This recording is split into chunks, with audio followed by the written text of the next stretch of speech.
Today I want to talk about failing well. I think this is a really important concept and it connects to a couple of the other videos I've already made, so I might be repeating some ideas, but I think this is a good way for me to just flesh out minutiae in the ideas that I've already spoken about and really kind of build out my own thinking. The reason I want to talk about failing well is at the end of the year, I think that there is a tendency to reflect on the successes and failures of the year. And I think framing failure as an opportunity to learn more broadly is a really optimistic thing to do. And I have always taken this frame. If you're worried about failing, I think it can be paralyzing. But I hope that I can sort of convince you that not doing anything is the only failure that exists. The reason I say that is because I think that if you fail and you recognize that you failed at something or you've fallen short in some way, the very act of identifying the fact that you have failed or fallen short is a success, because you have the taste. You have the taste thing from the first video, or you have the identifying and recognizing failure from the feedback loop cycle.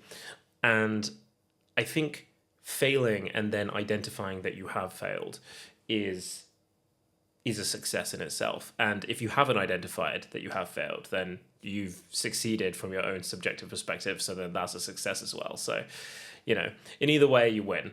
And if you go further and you can identify that you failed and then analyze the ways you have failed, that's an incredible success, because you are deconstructing a pattern of behavior that you can try to avoid in the future. And that's learning, that's growing.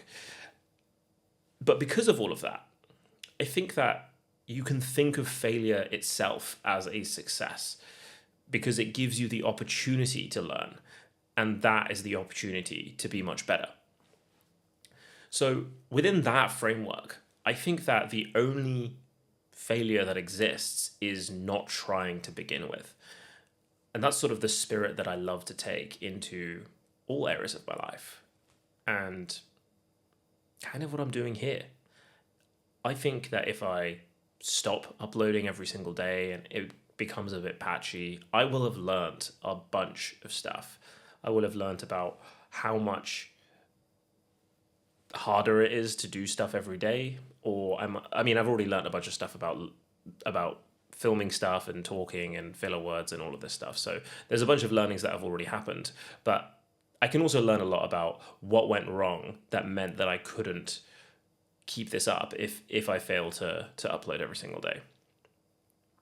That being said, one thing I have been worried about, or no, wondering rather than worried about, is whether or not I should start pre-filming some of these so that I'm not literally on a treadmill about to fall off every single day.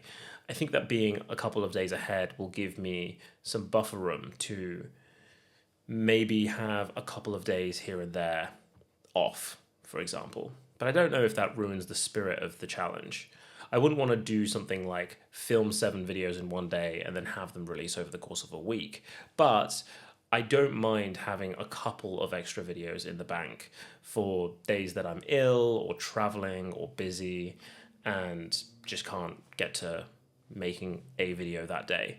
And I still think it would give me the same number of reps, because I'm still actually showing up to film the same amount of times. It just wouldn't be every single day.